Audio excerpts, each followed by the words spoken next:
Greetings, folks. Dan Mack here from the Shred Shack, hanging out with the guys from Target 7. Gentlemen, introduce yourselves. I'm Jose, play lead guitar. Hi, I'm Stan, bass guitars. Big Al on drums. First things first, give us a history of Target 7. Well, so basically, Target 7 started like 2 years ago, a year and a half ago about, and it was just basically, I used to be in Love Driver with singer Chris Kronk, and we had some ideas for maybe that we wanted to start an original project, but that didn't happen for some reasons with Love Driver. But after like I would say maybe like a 2-year break, we just decided to go ahead and start. Is the band's name a reference to anything in particular, or how'd that come out? Actually, the funny thing about the name is that when we were recording some of the demos in the studio, we were originally called The Hunters. Alright, so after going online to see there was another band called The Hunters, we came up with the conclusion that there was a lot of bands called The Hunters. So the EP was supposed to be called Target 7 because we recorded just 7 songs. And we just kind of like really like it, so I was like, you know what, let's just call it Target 7 and we'll just call the EP something else kind of deal. Who would you say are your biggest influences? Me personally, I know what you're going to say. I will say Michael Schenker, Uli Jon Roth, definitely Glenn Tipton from Judas Priest, Gary Moore.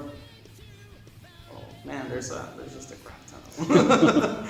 It's hard to name all of them, but I would say those are the main ones.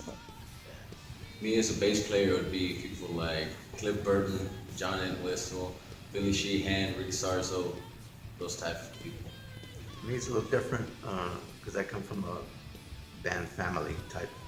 So my dad is my biggest influence. He was a drummer. He did jazz and Latin. And his brothers also, they had the big band era. So it's mostly my dad, Buddy Rich, Gene Krupa. And of course for rock, it'll be John Bonham and Otis Newport. All right, so what are your thoughts on the current climate of rock and metal music? Locally, it's still moving along, slowly but surely. It's not what it used to be back in the 80s, the time that Jose and I missed out on. That's when it was really strong and happening for the local scene, original music. Now, it's not so much covers and tribute bands have taken over, you know.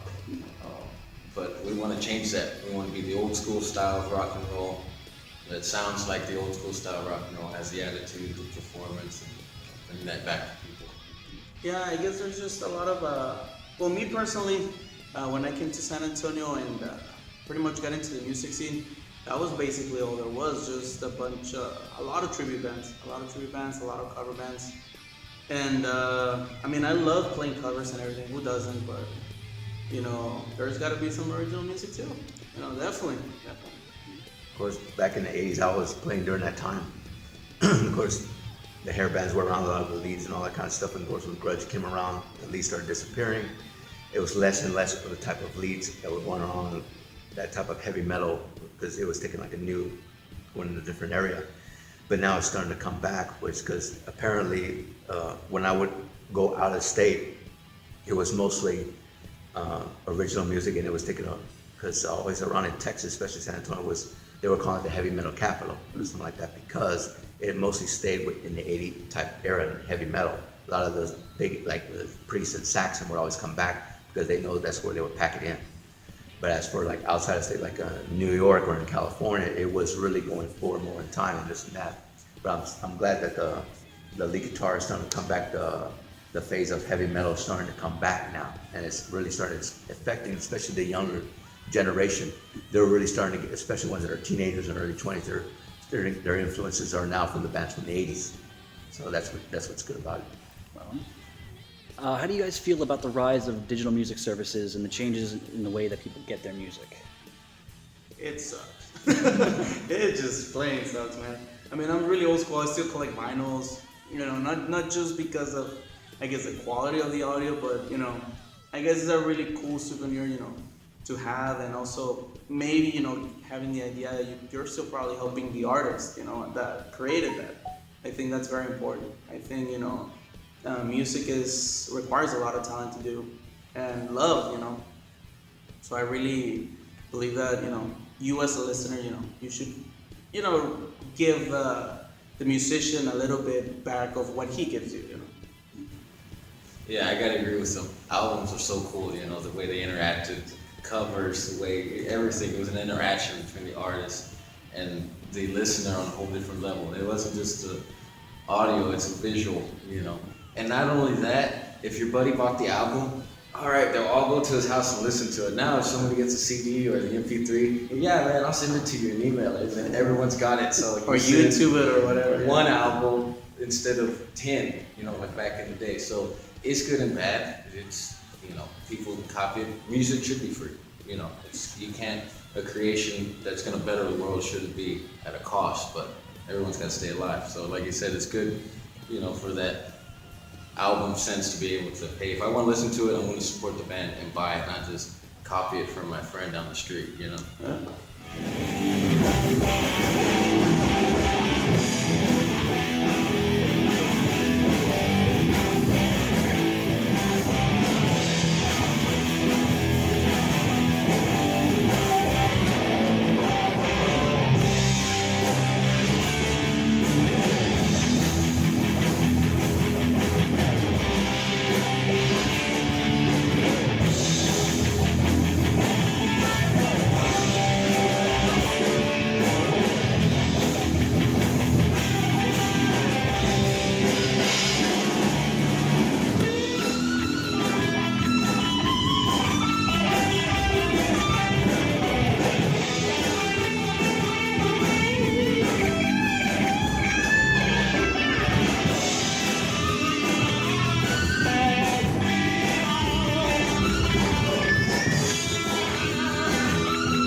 Talking about cover bands and everything, and you guys talking about how you got to have some original stuff. Tell me about your songwriting process.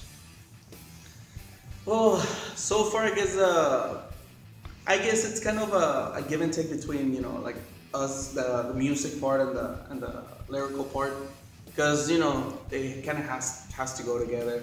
Me personally, like, I guess I could say I come up with a riff and you know, just wait for the guys to, you know, to add on to it, or like I, you know, bring an idea and just, you know, really, it's about input, you know what I mean? I think it's very important if you're gonna play in a band to everyone like what you're playing, you know what I mean? I wouldn't want these guys to be playing something that they don't like, or, you know, we could have changed this and sound a lot better, you know, I guess it's just like give and take. Is there any plan to record something new? Actually, yeah, we should be going back to the studio the next couple of weeks to, I guess we want to record all some of those things, tweak some things out, polish, you know, a couple of things here and there. Maybe, you know, and actually we're thinking of adding a couple more songs to it. So it should be pretty interesting because, you know, I guess, you know, there's an important thing to have a variety within the album kind of thing. So every song, I guess, is different in its own way. So it should be pretty interesting. Like towards the end of 2016 and into this year, you guys have had a nice handful of shows, and I'd say arguably the biggest is coming up on Saturday, where you're opening up for Uli Jon Roth. Yes. How did that show come about? I wish I could know, man. No, I mean, well, I heard about it a couple of months ago, but I just kind of like, posted on Facebook, like target them for this video, kind of, as a like little, hopefully, they get it. But it happened, and I guess that's the beautiful part about it. Last year, that Uli Jon Roth came to town, I met him, I bought the meet and greet, so, in a conversation that we had, I actually gave him a copy of our EP kind of deal, and he, I guess he was happy to see that, we were kind of a young crowd, me and one of my friends. So he told me like, oh, next time I come to San Antonio, I wish I could see you play. So hey, it happened. So it'll Front be row interesting. center. Are there any other shows in the works for right now? Or maybe a tour or anything like that? Or you guys sticking locally? 1604. Yeah, right. We always make fun of that, we always have the 16, because Loop 1604. Yeah. That's what we always call the Loop 1604 World Tour. It's just like here and there, wherever we can get, basically. Yeah, but if something falls into our laps, Yeah. we're gonna take it and run with it. Speaking short-term and long-term, overall, what does the future hold for Target 7? I hope a lot of good things. I guess, we just kind of taking a step at a time. Right now, we're gonna go back to the studio and, add some more stuff. And I guess, we'll take it from there. So far it's been great, playing with these guys. I love playing with these guys. They're awesome. And, I guess that's the basis of all good band, friendship. So let's hope it lasts a long time. I like the way he answers. He's so humble. Yeah. I want a platinum album. I want 100 bases, 100 Hey, you never know. You never know. I want everything that this band can possibly achieve. You know what I mean? I want Iron Maiden to open up for me. Yeah, that would be great. But no, like you said, anything that can possibly be obtained, I want to just continue to move forward and achieve whatever we can.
We're going to go right into the lightning round, which is the fun part. I'm going to ask you a series of questions. Answer as quickly as possible. I figure we'll go you first, second, third. Okay, so boxers or briefs? Boxers. Boxers. Crap, I cannot say tongue right now. No, just like, I don't want a boxer. Chicken or steak? Chicken or steak? Steak. Steak. Coffee or tea? Tea. Yeah, tea. Coffee. Okay. Waffles or pancakes? Pancakes. Waffles. Pancakes. Elvis Presley or the Beatles? Beatles. Beatles. Elvis. Black Sabbath, do you prefer with Dio or Ozzy on vocals? Ozzy. Yeah, Ozzy. Okay. Who would win in an arm wrestling match, Lemmy or God? Me. Let me use God. There you go.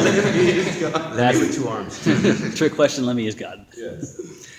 According to Meatloaf, he would do anything for love, but he won't do that. What wouldn't you do for love? Do for love. Yeah. Oh. I will not sell myself for love. I was gonna say the same thing. Give up rock and roll. What has love done for me? Okay. Sum up Metallica's last 15 years in 3 words or less.